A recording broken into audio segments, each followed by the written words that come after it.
L'ignorance mène au chaos, pas à la connaissance. Quand avez-vous passé l'âge pour Dieu? Quand j'avais 12 ans, une espèce de toxico défoncé s'est introduit chez nous. Il est entré dans la chambre de ma mère pendant son sommeil. Et qui l'a maîtrisé? Certainement pas Dieu, c'est moi. Avec un bâton de baseball.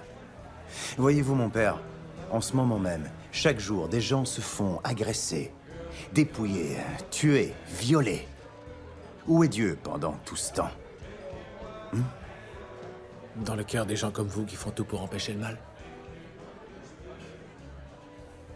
On pourrait passer la nuit à parler du problème du mal, mais si on parlait du problème du bien? Si Dieu n'existe pas, si ce n'est qu'une question de sélection naturelle, pourquoi tous les hommes qui sont dans cette salle sont prêts à sacrifier leur vie pour des inconnus? Chaque créature peut ressentir la grâce de Dieu. Ce n'est pas mon cas. Vous refusez qu'elle pénètre en vous. La justice, la bonté et la vérité peuvent toujours s'imposer. Vous devez vous battre pour vos convictions, sinon d'innombrables innocents souffriront encore. Mais ne vous battez pas égoïstement. Battez-vous pour les autres. Votre vie peut servir à protéger des innocents. C'est le moins que vous puissiez faire. On doit rester dans le droit chemin. On doit rester intègre et fidèle à nos convictions. Vous devez trouver la force en vous. Seigneur, merci de m'avoir donné la force et la volonté d'accomplir la tâche que vous m'avez confiée. Merci de m'avoir aidé de manière irréprochable à franchir les nombreux obstacles dressés sur mon chemin.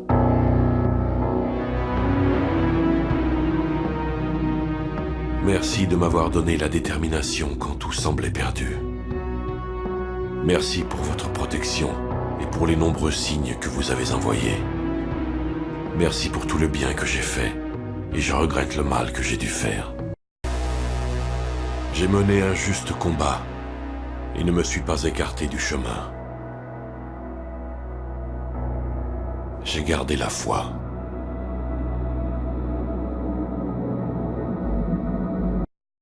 C'est pourquoi nous ne perdons pas courage. Et alors même que notre homme extérieur s'est détruit, notre homme intérieur se renouvelle de jour en jour.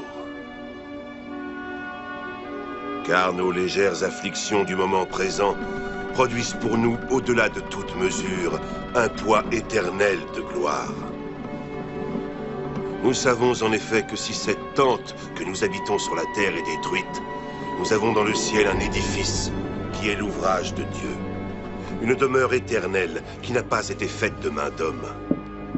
Nous sommes toujours pleins de confiance et nous savons qu'en demeurant dans ce corps, nous demeurons loin du Seigneur. Car nous marchons par la foi et non par la vue. Parce que nous regardons non point les choses visibles, mais celles qui sont invisibles. Car les choses visibles sont passagères et les invisibles sont éternels. Ce qui importe, c'est la foi. La foi, c'est une fleur de lumière dans un flot de ténèbres. Et c'est elle qui me donne la force de continuer, tu comprends? Ça vient de ton livre, ça? Notre seul refuge, l'amour de ceux qu'on aime et le corps que Dieu nous a donné.